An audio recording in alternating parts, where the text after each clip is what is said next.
Hi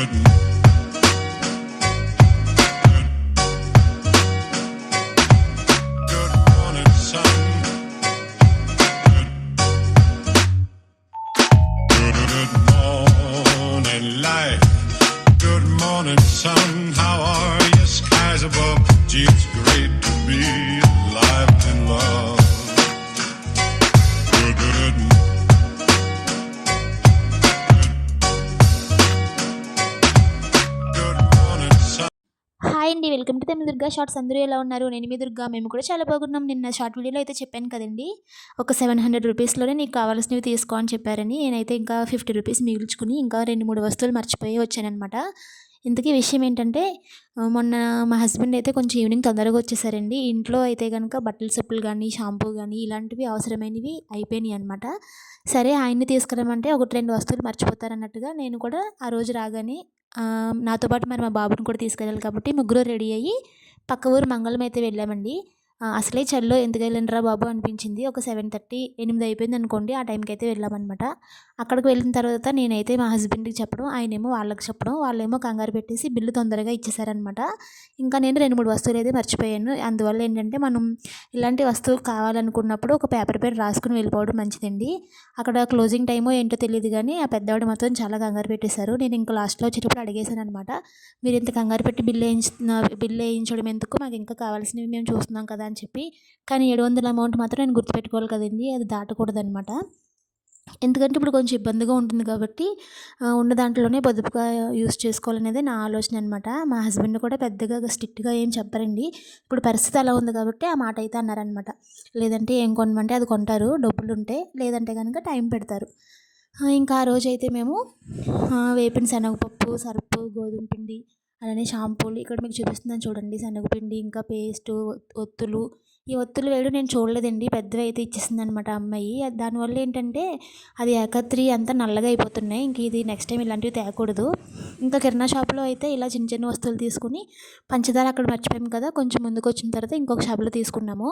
అలానే ఇంకొక 200 రూపీస్లో బేకరీ ఐటమ్స్ తీసుకున్నారనమాట. నేనైతే మొన్న వెళ్ళింది 12వ తారీఖు నైట్ వెళ్ళాం కదండి ఈ షాప్కి. నెక్స్ట్ డేనే వాలంటైన్స్ డే అనుకుంటున్నాను, అంటే నెక్స్ట్ డే 14 అనుకుంటున్నాను అనమాట. బేకరీలో మా హస్బెండ్ దగ్గర కామెడీ చేస్తున్నాను, మరి నాకేం తీసుకోవా అన్నట్టుగా. అక్కడ ఒక 20 రూపీస్ చాక్లెట్ తీసుకుని అది మా చిన్ను నేను సగం సగం తినేసాం. కానీ నెక్స్ట్ డే చూస్తే 13th అనమాట డేటు. ఇంకా సేపు అలా నవ్వుకొని ఇంకా అక్కడ తీసుకోవడానికి కూడా ఇంకా అమౌంట్ ఏమీ లేదు. ఇంకా బేకరీ దగ్గర కావాల్సినవి తీసుకొని, మెయిన్ చిన్నుకి ఏమి ఉండట్లేదు అనమాట తినడానికి. ఇవి కూడా పెద్దగా ఏమి పెట్టమండి, ఎప్పుడైనా ఏమీ లేకపోతే ఇలాంటివి ఇస్తూ ఉంటాను. రస్క్ మాత్రం కొంచెం ఇష్టంగా తింటాడు. ఈ మధ్య సాయంత్రం పూట వాడికి శనగలు అవి నానబెట్టి చేస్తున్నాను కదా, వాళ్ళ తాతయ్య వస్తే ఇలా గొట్టాలని, వీల్స్ చక్రాలని అలాంటివి తెస్తారు. ఈ మధ్య తీసుకురావట్లేదులేండి. హస్బెండ్ అయితే అలాంటివి వద్దులే అని చెప్తున్నారంట, అందువల్ల అనమాట. ఇంకా అక్కడ షాపులో అయిన రిసిప్ట్ ఏంటది. మేమైతే ఎప్పుడు బయటికి వెళ్ళినా కూడా ఇలా ఒక బ్యాగ్ అయితే కూడా పట్టుకుంటానమాట. అది కూడా నాకు ఎప్పుడు తెలిసిందంటే, ఒకరోజు టమాటా కవర్ తీసుకొని అది హస్బెండ్ డిక్కీలో పెట్టేశారనమాట. మొత్తం కాయలన్నీ జ్యూస్ అయిపోయినాయి. ఇంక అప్పటి నుంచి ఒక బ్యాగ్ చేతిలో ఉండడం మంచిదని ఇలా కర్రల బ్యాగ్ అయితే తీసుకువెళ్తాను. మనం ఏదైనా కొంటామో కొనమో ఒక బ్యాగ్ సేఫ్టీగా ఉండడం మంచిది కదా. ఇంకా తీసుకొచ్చిన వస్తువులన్నీ ఎక్కడెక్కడ సర్దేసుకున్నానండి. నెక్స్ట్ డే మార్నింగ్ కాబట్టి ఆ రోజు పొద్దున్నే సర్దేశాను. ఇంకా పొయ్యి అది వెలిగించి మార్నింగే లేచిన వెంటనే బ్రష్ చేసేసుకుని వాకిలి అయితే తుడుస్తాను కదండి, ఇంకా చేతి పనిలో పని పొయ్యి కూడా వెలిగించేసాను. ఆ రోజు ఆయన కొంచెం ముందుగానే వెళ్ళిపోయారనమాట టిఫిన్ చేసేసి. ఇంకా చిన్ను నేనైతే తినాలండి. నేను ఈలోపు ఫ్రెష్ అయ్యి వచ్చి పూజ అయితే చేసుకున్నాను అనమాట. ఇంకా ఆ రోజైతే హస్బెండ్ తొందరగా వెళ్ళిపోవడం వల్ల ఆయన ఏం తినకుండా వెళ్ళిపోయారండి. అక్కడే టిఫిన్ తింటానని చెప్పి. ఇంకా చిన్నుకు నాకు కాబట్టి కరాచీనో ఉప్మా చేశాను కొంచెం. ఎందుకో ఈ మధ్య నాకు కరాచీనో ఉప్మా నచ్చట్లేదు, కానీ సరే తిని చాలా రోజులైంది కదా అని చెప్పి చేశాననమాట. అటుకులు ఉన్నాయి కానీ నిమ్మకాయ లేదు.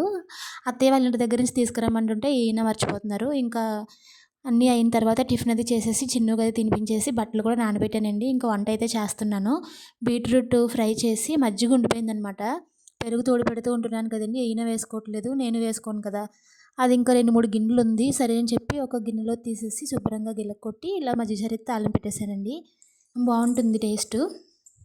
ఇప్పుడు కూడా పొయ్యి ఆఫ్ చేసే కదా మనం మజ్జిగ వేస్తాము. 2-3 సార్లు నేను అంతకుముందు అనమాట తెలియక వేడిగా ఉన్నప్పుడు వేస్తే అది మొక్కల కింద కట్టేసింది అనమాట. అప్పటి నుంచి ఇంకా తర్వాత నుంచి ఏం చేస్తున్నానంటే తెలుసుకొని స్టవ్ ఆఫ్ చేసిన తర్వాత మజ్జిగ అయితే వేస్తానండి. మజ్జిగ చారు కూడా చాలా టేస్ట్గా వచ్చింది. ఇంక బీట్రూట్ ఫ్రై ఒకటే అనుకున్నాను గానీ, సరే ఉత్తి ఫ్రై అయితే ఏం తింటాంలే అని చెప్పి ఇంక మజ్జిగ చారు కూడా తాలింపు పెట్టేసాను. ఇంక చిన్నుకైతే సాయంత్రం లేచిన తర్వాత తింటాడు కదా అని చెప్పి శనగలు నానినియండి బాగా. ఇంకా తాలింపయితే పెట్టేసాను. ఇంక ఇదైతే ఈవినింగ్ వ్లాగ్ అండి. ఈవినింగ్ అనమాట. వ్యూ ఎంత బావుందో చూడండి. ఆహ్, అక్కడ కొండలుంటాయనమాట దూరంగా. దాని వెనకాలకైతే వెళ్ళిపోతున్నాడు సూర్యుడు. భలే అనిపించింది. కాసేపటికి కనిపించలేదండి. సడెన్‌గా చూస్తే నాకెందుకో వీడియో తీయాలనిపించి తీస్తున్నాననమాట. ఒక్క 2 నిమిషాల్లో మాయమైపోయిందండి. భలే అనిపించింది మనసు ప్రశాంతంగా అలా చూస్తే. ఇంక నేను వాకిలి తుడుచుకుంటూ చిన్నుకి కూడా స్నానం చేయిందామని చెప్పి వేడి నీళ్ళు తీసి కింద అది పెట్టుకొని చిన్నుకి స్నానం చేయించే గ్యాప్‌లో ఈ వీడియో అయితే తీసుకున్నాననమాట. కానీ నేను నా పనిలో ఉంటే వాడేమో కిందకెళ్ళిపోయి మట్టంతా తలపైన వేసుకుందామని చూసాడు. జస్ట్ మిస్‌లో అనమాట. లేదంటే ఇప్పుడు అసలే వాడికి కోల్డ్‌గా ఉంది. మళ్ళీ హెడ్ బాత్ చేయించాల్సొద్దును. నేను చూసాను కాబట్టి టైంకి సరిపోయింది. లేదంటే గనుక మళ్ళీ రొంప ఎక్కువైపోతుంది వాడికి. నేను ఏదైనా పనిలో ఉంటానా లేదా అని చూస్తాడండి. వాడికి తెలివి ఎక్కువైపోతుంది. ఇంక ఎదిగే కొద్దీ ఇలానే కదా ఉంటారు. కానీ ఎక్కువ అల్లరి చేయడండి. ఏదైనా మనం పనిలో ఉన్నప్పుడు ఇసిపిస్తాడనమాట. అప్పుడే కొంచెం కోపంగా అనిపిస్తది. ఇంకా ఆ రోజు ఆయన ఒక 5:30 ఆ టైంకొచ్చారండి బాబుని చూసుకోమని చెప్పి. ఒక హాఫ్ అన్ అవర్ టైం నేనైతే దీనికి కేటాయించడం మొదలుపెట్టాననమాట. చాలా వీడియోస్‌లో చెప్తూ ఉన్నాను కదండీ! బాబు అయితే స్కూల్‌కి వెళ్ళే టైంకి నేను చెప్పడం తెలుసుకోవాలి. వాడు ఏదైనా డౌట్ ఉంటే గమ్మున మా హస్బెండ్ ఉండకపోయినా ఆ టైంకి నన్నైనా అడిగి తెలుసుకోవాలి కదా అని చెప్పి నేనైతే తమిళ్ చదవడం, రాయడం అయితే నేర్చుకుంటున్నాను. ఈ పాటికే నేను సగం చేసేద్దుననమాట. కానీ పనులు ఒత్తిడి వల్ల టైం ఉండక చదవడం, రాయడం ఏమో ఆపేసానండి. ఇప్పుడు మళ్ళీ స్టార్ట్ చేశాననమాట. కానీ ఏదైనా పదాలు చూస్తుంటే టక్కుమని పట్టుకొని చదివేస్తున్నాను. చెప్పాను కదా ఆల్రెడీ మీకు. ఇంకా ఇలా ఉన్నప్పుడు మనం నేర్చుకోవడం మంచిది కదా! తొందరగా వస్తదని చెప్పి ఇంకా పనులన్నీ అయిన తర్వాత ఒక హాఫ్ అన్ అవర్ లేదంటే ఒక 45 మినిట్స్ టైం దీనికి కేటాయించాలని చెప్పి నేను డిసైడ్ అయిపోయానండి. బాబు పడుకున్న టైంలో ఎప్పుడైనా ఒక్కొక్కసారి పడుకోవచ్చులే. కుదిరిన టైంలో ఇలా వీడియో అప్లోడ్ అయితే పెట్టేసుకున్న తర్వాత నాకున్న టైంనైతే నేను దీనికి కేటాయించుకుంటున్నాను. ఎందుకంటే నా సంతకం నాకు చేయడం రావాలి తమిళ్‌లో. ఇంకా మన జీవితం అంతా ఇక్కడే కాబట్టి గమ్మున ఎవరైనా ఏదైనా రాయమని వస్తారు పెద్దవాళ్ళు గానీ, ఎలాంటి వాళ్ళైనా. ఎందుకు ఇప్పుడు నా కొడుకే ఉన్నాడు. వాడు స్కూల్‌కెళ్ళే టైంకి గానీ ఏదైనా డౌట్ అడగొచ్చు సపోజ్. అన్ని టైముల్లోనూ హస్బెండ్ పక్కన ఉండరు కదా! గమ్మున పని నుంచి రావడానికి లేట్ అవ్వచ్చు. అలాంటప్పుడు వాడికిచ్చే డైరీ లాంటిది అది మనం చదివి చూసి తెలుసుకోవాలి కదా! మినిమమ్ నాలెడ్జ్ అన్నా ఉండాలని చెప్పి నేనైతే ఈ డెసిషన్ తీసుకున్నానండి. కష్టమేమీ కాదు. మనం మనసు పెట్టి చేశామంటే అంతా కూడా ఈజీగా అయిపోద్ది.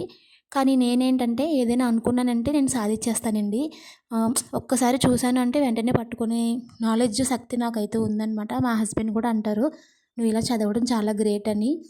ఇప్పుడు యూట్యూబ్స్‌లో ఏదైనా తమిళ్ పేర్లు గానీ, ఏదైనా వ్లాగ్స్ చూసినప్పుడు చదువుతూ ఉంటాను కదా! అది మా హస్బెండ్‌కి చెప్తాననమాట. ఇది కరెక్టా కాదా చూడు నేను చదువుతాను అని చెప్పి ఆయన కరెక్టే అని చెప్తారు. అలాంటి టైంలోనే చెప్తారనమాట. ఇంకిక్కడ చిన్ను కోసమైతే నేను ఒకటి ఆన్‌లైన్‌లో ఆర్డర్ చేశానండి. ఇది ఆర్డర్ చేయడమో లేదో నాకు తెలీదు. ఏంటో తెలీదు గానీ, ఇది వచ్చిన తర్వాత తీసుకురావడానికి మాత్రం డెలివరీ బాయ్స్ చాలా కష్టపడుతున్నారనమాట. ఇక్కడి వరకునే వస్తున్నారు. మళ్ళీ మీరు అడ్రస్ కరెక్ట్‌గా ఇవ్వలేదని చెప్పి మొన్న కొంచెం వాదన అయిందనమాట ఆయనతో. ఇంక ఇదేంటనేది నెక్స్ట్ వీడియోలో చెప్తానండి. ఇవాల్టి వ్లాగ్ అయితే ఇంతే. మరొక వీడియోతో కలుద్దాం.